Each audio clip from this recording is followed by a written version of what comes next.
يا حبيب الله يا أمين الله يا رسول الله يا محمد أعوذ بالله السميع العليم من الشيطان اللعين الرجيم. بسم الله الرحمن الرحيم. الحمد لله رب العالمين، وصلى اللهم على محمد وأهل بيته الطيبين الطاهرين.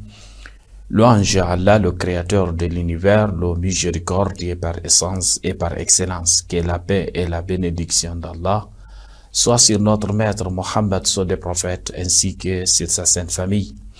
Chers frères et sœurs en islam, assalamu alaikum wa rahmatullahi wa barakatuh. Bienvenue à notre émission d'aujourd'hui parlant de la révélation. Vous savez, chers frères et sœurs, le 27 du mois béni de Ramadan marque le jour anniversaire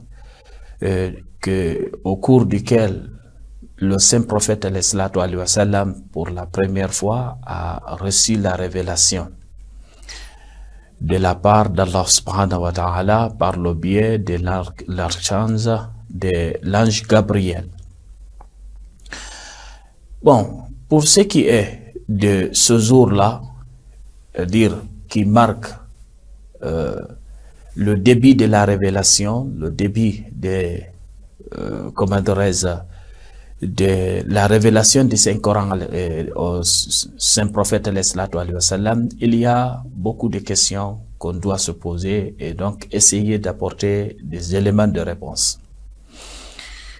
En première position, pourquoi c'est le jour, c'est-à-dire le 27 du mois béni de Ramadan et le 27 du mois béni de Rajab qui marque le début de la révélation et non le mois béni de Ramadan. Comment a été les détails concernant cette révélation, ou bien le début de cette révélation au Saint-Prophète alayhi wa sallam. Bon, pour ce qui est par exemple de la première question, pourquoi le mois béni de Rajab et non le mois béni de Ramadan, bien qu'on connaît que les premiers versets qui ont été révélés au Saint-Prophète alayhi wa sallam, ce sont les 5 versets de la sourate Al-Alaq, le caillou. Et le Saint-Coran nous dit que Shahru Ramadan alladhi unzila fihi al-Qur'an, c'est-à-dire le Saint-Coran a été révélé au Saint-Prophète alayhi wa sallam au cours du mois béni de Ramadan. Maintenant, comment dites-vous que le début de la révélation c'est le 27 du mois béni de Rajab et non au cours du mois béni de Ramadan, alors que là, le début de la révélation était accompagné par la révélation de quelques versets du Saint-Coran, certainement, puisque ces 5 versets-là, à l'unanimité d'ailleurs de la majorité des savants musulmans, ont été révélés au cours du début de la révélation. Bon, cela ne se contredit pas du tout, du moment que le Saint-Coran a été révélé de 2 manières. Il y a ce qu'on appelle an-nuzul al-dafa'i ou an-nuzul al-tadriji. C'est-à-dire, il y a la révélation du Saint-Coran qui est en bloc et une révélation qui est en fragment. Et donc, fragments qui se sont écoulés au cours de 23 ans de la prophétie du Saint-Prophète alayhi wa sallam. Et donc, le 27 du mois béni de Rajab marque le début de la révélation du Saint-Coran. Est-ce que vous voyez, d'une manière graduelle, et donc le début de la prophétie, le début de la révélation au Saint-Prophète alayhi wa sallam. Tandis que le mois béni de Ramadan, Laylatul Qadr, marque le début ou bien la révélation en bloc du Saint-Coran. Est-ce que vous voyez? Donc, il n'y a pas contradiction entre les deux, vu que les récits qui ont été rapportés des saints imams de la maison purifiée du Saint-Prophète alayhi wa sallam, c'est des récits qui ont tous mentionné ce jour-là, c'est-à-dire le 27 du mois béni de Rajab, comme étant le jour qui a marqué le début de la révélation faite au Saint-Prophète sallallahu alayhi wa sallam. Est-ce que vous voyez? Et donc, la révélation au Saint-Prophète sallallahu alayhi wa sallam, elle n'a pas différé aussi de la révélation faite aux prophètes qui l'ont précédé. Sauf que cette révélation, elle est la sceau des prophéties. Est-ce que vous voyez? Le sceau de la prophétie, de sorte qu'il n'y a pas de prophète après le Saint-Prophète sallallahu alayhi wa sallam. Mais il n'y a pas de différence entre cette révélation faite au Saint-Prophète et celle qui a été faite aux autres prophètes du point de vue, de manière ou quoi que ce soit. Puisque le Saint-Coran nous dit « Inna awhayna ilayka kama awhayna ila nuhim wa nabiyyina min ba'di » Nous avons certes fait une révélation comme on l'a fait à Noé, mais aussi aux prophètes qui sont venus après Noé. Est-ce que vous voyez? Et le Saint-Coran, parlant de ça encore, a dit « Qul ma kuntu bid'an min ar-rusul » Dis, je ne suis pas une innovation parmi les prophètes, de sorte que je sois le premier à recevoir une révélation. Non, il y a des prophètes qui ont reçu cette révélation-là avant moi. Est-ce que vous voyez? Maintenant, pour ce qui est du lieu, là encore, la majorité des ulémas disent que c'est dans la grotte Al-Hira que cette révélation a eu lieu. Maintenant, pour ce qui est des détails concernant cette révélation, on trouve beaucoup de récits dans les recueils des hadiths de nos frères sunnites. Donc, ces récits-là ne font pas l'unanimité, surtout du côté de l'école chiite qui n'accepte pas ces détails qui ont été apportés dans ces récits-là. Notamment que Gabriel était venu, il a même fait peur au Saint-Prophète sallallahu alayhi wa sallam. Est-ce que vous voyez? Donc, lui demandant de lire, le prophète répondant « je ne sais pas lire ». Et donc, Gabriel fut obligé de le mettre sous un étau. Est-ce que vous voyez? Et donc, de le demander une nouvelle fois de lire, donc à 3 reprises comme ça, jusqu'à ce qu'il enseigna le Saint-Prophète sallallahu alayhi wa sallam comment lire. Et entre autres récits disant qu'après ça, le Saint-Prophète est venu trouver sa femme Khadija, lui disant que j'ai peur sur ma propre personne, et je ne sais pas ce qui m'est arrivé, peut-être c'est des djinns ou quoi que ce soit, jusqu'à ce que sa femme le rassure et l'amène auprès d'un de ses frères qui s'appelle comment? Waraqat ibn Nawfal, qui rassure le Saint-Prophète et qui lui informe d'ailleurs que c'est l'ange Gabriel qui était venu auprès de lui, lui annonçant qu'il était messager. Donc ces genres de récits-là, c'est des récits qui ne sont pas conformes aux enseignements nobles de notre chère religion, qui se contredisent carrément avec ce qu'on a dans le Saint-Coran, mais aussi du comportement du Saint-Prophète, de son statut, de tout cela. C'est pourquoi ces récits ont été rejetés dans l'école chiite. On ne trouve pas ces genres de récits.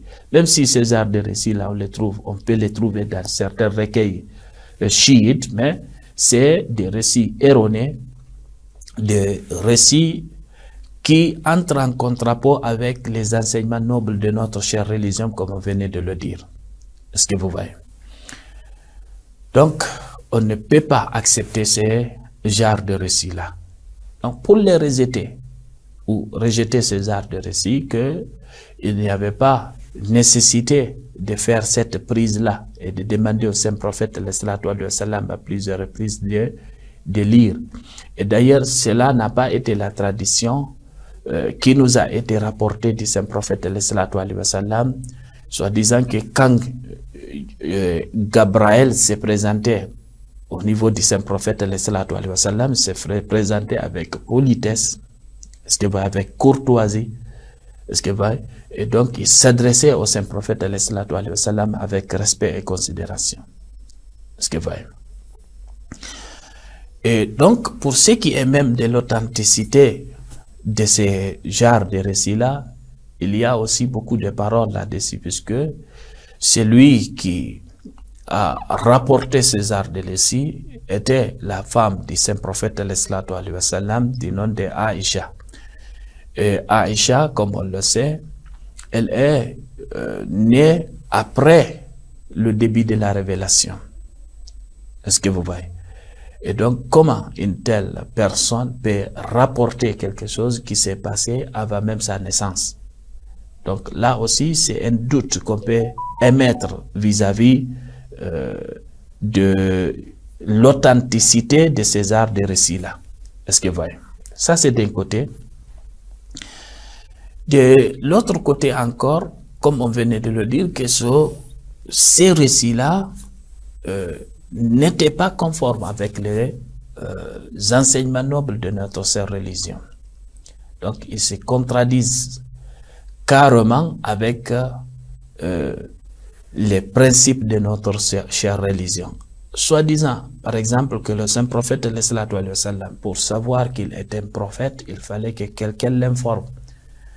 Et donc, que quelqu'un le rassure et le convainque que vraiment c'est lui qui lui est venu, c'est bel et bien l'archange Gabriel.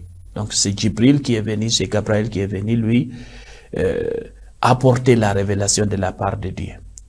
Donc, lui, le saint prophète, était incapable de savoir que celui qui lui est venu est un ange et non Satan. Donc, cela n'est pas conforme avec les enseignements du noble Coran qui nous dit « Qul ad'u ila Allah ala basiratin ana wa man ittaba'ani » Dis appelle certes vers Allah avec une clairvoyance, moi et ceux qui me suivent. Nous appelons tous vers Allah avec cette clairvoyance. Et donc, comment dire maintenant que celui qui apprend vers Allah subhanahu wa ta'ala avec une clairvoyance, cette personne-là ignorait que l'ange qui est venu lui annoncer qu'il est bel et bien, qu'il a été élu par Allah subhanahu wa ta'ala pour être le prophète de cette communauté. Donc, que lui, il ne pouvait pas distinguer cet ange-là de Satan ou bien de tout autre esprit. De sorte qu'il faudra que quelqu'un lui dise tu es prophète. Un chrétien, quelqu'un qui était en train de lire des livres des anciennes religions. Donc c'est quelque chose d'inacceptable, c'est quelque chose qui se contredit carrément avec ce verset-là, mais aussi avec bon nombre de versets avec les enseignements nobles de notre sœur religion. Est-ce que vous voyez? Donc ces récits, nous les acceptons pas. Chez le chiisme, c'est quelque chose qui est réfutable. Est-ce que vous voyez? D'inacceptable. Et donc, dire maintenant que Gabriel était venu faire une prise de force sur le prophète, le presser de manière à ce que le saint prophète respire difficilement. Et après qu'il ait lâché sa prise, il demande encore une nouvelle fois de lire. Donc, c'est quelque chose d'absurde aussi. Parce que on n'a pas fait une révélation au saint prophète pour dire maintenant, lis ce qu'on t'a appris. Est-ce que vous voyez? À savoir que pour dire que le saint prophète ne savait pas lire, ne savait pas écrire, cela a encore fait objet de contradiction entre les ulémas. Il y a certains qui affirment qu'ils lisaient bel et bien, qu'ils connaissaient lire. Est-ce que vous voyez? Bien qu'il y a des gens qui disent le contraire. Donc, mais même si ce n'est pas le cas, mais dire que l'archange Gabriel l'a mis sous cet étau-là, est-ce que vous voyez, sous une prise, sous une étreinte, le lèche et lui dit de lire quelque chose qui ne l'a pas enseigné, qui n'a rien dit à lui, qui ne lui a rien dit, donc c'est quelque chose d'insensé. Est-ce que vous voyez? Et d'ailleurs, comme on le disait, ce n'est même pas de la tradition du comportement qui existait entre l'archange Gabriel et le saint prophète au cours des années de la révélation du Saint-Coran. Est-ce que vous voyez? Gabriel se présentait toujours avec politesse au saint prophète Est-ce que vous voyez? Donc, pour ce qui est du jour du début de la révélation au saint prophète il y a eu des dissensions, comme on venait de le dire. Et donc, les sunnites allaient du côté, soi-disant que cette révélation a commencé, ou bien le début de cette révélation a commencé par la révélation de quelques versets du Saint-Coran, et que le Saint-Coran a dit que le Coran a été révélé au cours du mois béni de Ramadan, et donc le début de la révélation ne pouvait être qu'au cours du mois béni de Ramadan. Et donc, à savoir que les chiites vont de l'autre côté, soit disant qu'il y a bel et bien eu début de la révélation, est-ce que vous voyez, mais que la révélation du Saint-Coran a débuté bel et bien au cours du mois béni de Ramadan. Mais c'est de quelle révélation on est en train de parler? C'est de la révélation en bloc du Saint-Coran. Tandis que pour ce qui est de la révélation graduelle, elle a bel et bien débuté par le début de cette révélation au saint prophète et c'est le 27 du mois béni de Ramadan que ça a eu lieu. Cette révélation, maintenant, chers frères et sœurs, c'est une révélation très importante. Elle marque la fin de la prophétie. Est-ce que vous voyez? Et donc, elle marque aussi le début de quoi? De l'islam, le début de la révélation du Saint-Coran au saint prophète pour guider l'humanité vers ce qu'Allah subhanahu wa ta'ala aime et agrée. Oui, vous savez, l'esprit ou bien la raison seul ne peut pas guider l'humanité vers la perfection. La raison elle-même, elle seule, elle ne peut pas. Bel et bien qu'elle soit la base de la religion. Parce que la religion débute là où elle s'arrête, cette raison. Puisque il y a un vide mental, une zone tampon, si on peut le dire comme ça, ou bien une zone de vide intellectuel où la raison ne peut pas intervenir. Ou bien où la raison a besoin d'un autre canal, d'un autre intermédiaire pour pouvoir voler, pour pouvoir intervenir dans cette zone. Et c'est quoi? C'est le zone de beaucoup de choses, telles que quoi? Les prémices de cette religion, de beaucoup des enseignements de cette religion. Et d'ailleurs, c'est des enseignements aussi que l'homme a besoin dans sa perfection. Par exemple, la prière. La raison ne peut pas cerner ou bien à elle seule comprendre pourquoi la prière de Subh est de 2 rak'at et que la prière de Zuhr, par exemple, est de 4 rak'at. La raison à elle seule, elle est incapable de cerner cela. Elle est incapable de connaître. Il faut qu'il y ait une révélation pour guider l'homme vers cette perfection-là, vers cet enseignement qui l'aide à se perfectionner. Est-ce que vous voyez? Donc, l'homme a besoin de cette révélation. Parce que Allah subhanahu wa ta'ala, il n'a pas laissé l'humanité à elle-même, évoluant elle-même vers ce qu'elle veut. Est-ce que vous voyez?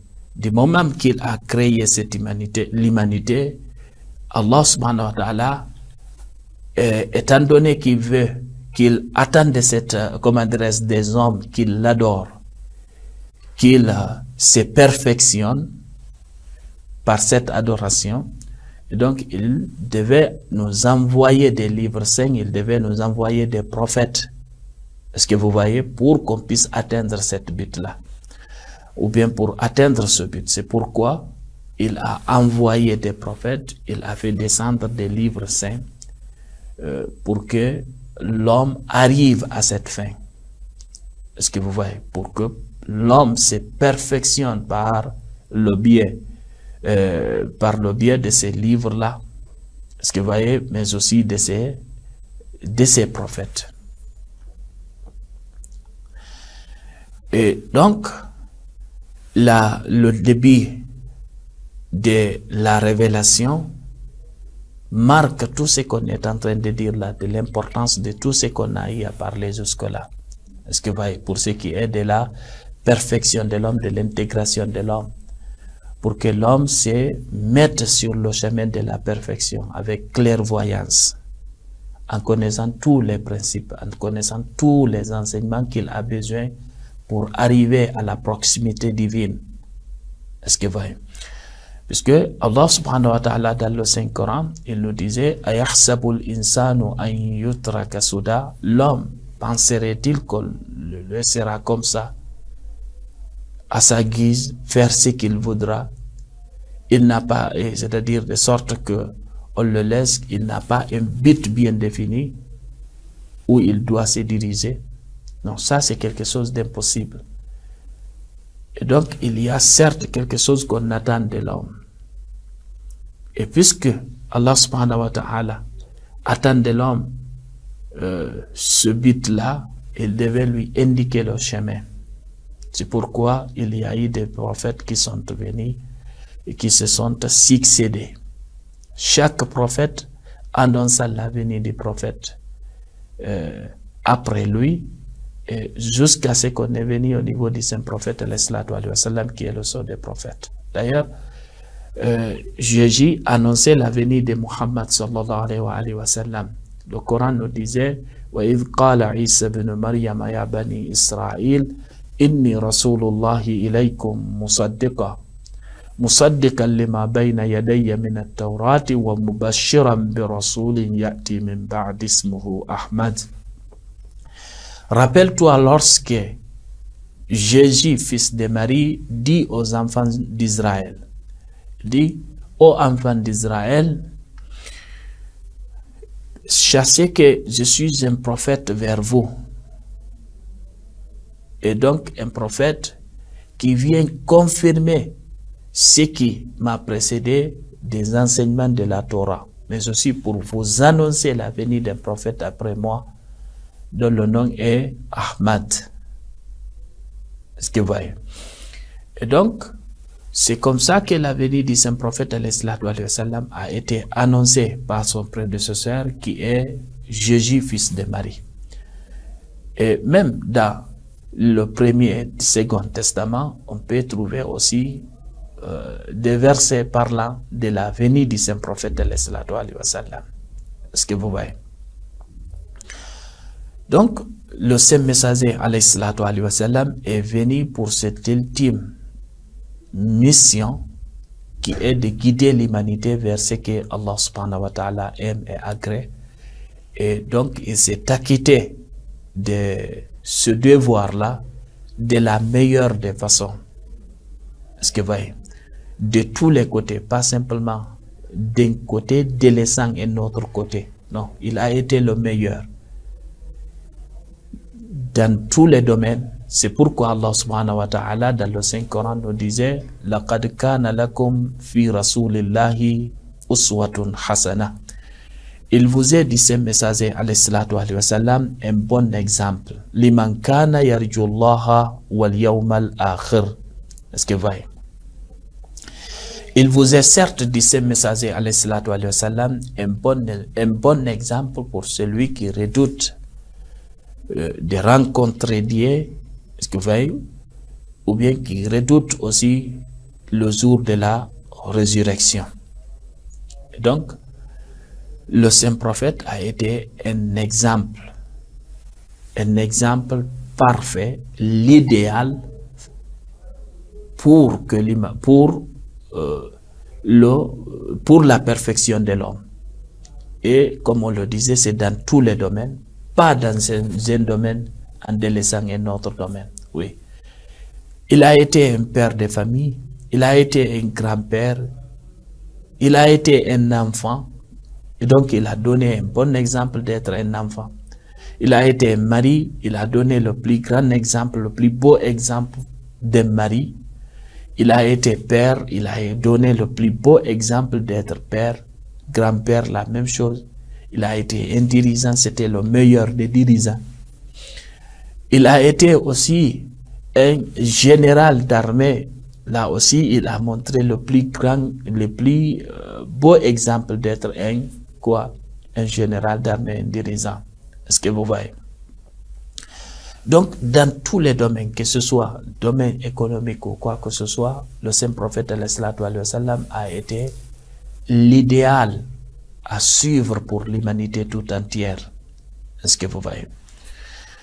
Et donc, tout cela a débuté où? A débuté le 27 Rajab, est-ce que vous voyez, de l'an 610 après Jésus-Christ, où le saint prophète a été élu prophète, et donc la révélation a commencé ce jour-là pour la première fois. Il a reçu la révélation, il a reçu l'annonce divine, pas de la manière que nos frères sunnites ont rapporté, mais d'une manière digne de son nom, avec respect et considération. Et il n'était pas quelqu'un qui doutait de la venue d'un ange auprès de lui. Oui, Allah subhanahu wa ta'ala a mis en lui, le saint prophète quelque chose qui le fasse distinguer l'ange Gabriel de Satan ou bien du diable ou quoi que ce soit. De sorte qu'il a été capable de dire réellement que celui qui m'est venu, c'est un ange.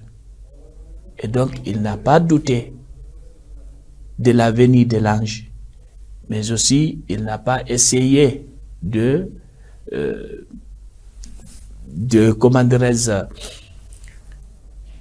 confondre l'ange à un djinn ou bien à un Satan, de sorte que il a montré des comportements d'un homme troublé. Est-ce que vous voyez? Non. Plutôt, il connaissait que c'était l'ange Gabriel qui lui était venu, et donc il lui était venu aussi pour une mission bien définie, c'était de transmettre quoi? Les enseignements divins, et donc d'être le guide de cette communauté, de l'humanité tout entière. Est-ce que vous voyez? Donc nous n'acceptons pas que quelqu'un nous dise que c'est un chrétien qui a convaincu le saint prophète que ce qu'il a reçu, c'est un message émanant de Dieu, que lui, il était incapable de déchiffrer cela, qu'il était incapable de comprendre que ce qu'il a reçu était un message émanant d'Allah subhanahu wa ta'ala. Non, il était capable.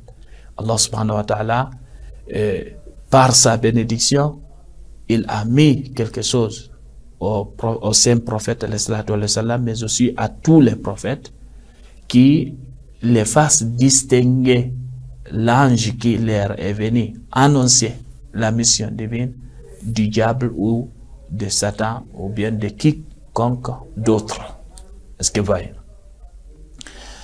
Donc, pour sa réussite, ici-bas, mais aussi à l'au-delà, l'humanité doit suivre le chemin du saint prophète.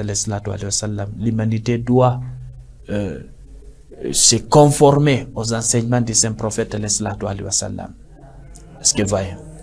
D'ailleurs, il n'était pas venu, le saint prophète, pour une quelconque autre prétention, sauf qu'il était le messager de Dieu, qu'il était venu transmettre les enseignements de Dieu à l'humanité tout entière. Est-ce que vous voyez? Donc, au cours de ces années-là maintenant, après le début de cette révélation, l'archange Gabriel lui venait de temps à autre. Est-ce que vous voyez? De temps à autre, et donc le Coran lui a été révélé graduellement au cours de ces différentes années de sa prophétie. Et donc, tout ce que l'archange Gabriel apportait était quelque chose de bénéfique, était quelque chose de destiné à quoi? À la perfection de l'humanité, à la perfection de l'homme. Arrivé ici, chers frères et sœurs, je vais vous dire à la prochaine fois en vous souhaitant bonne suite de programme. Wassalamu alaikum wa rahmatullahi wa barakatuh.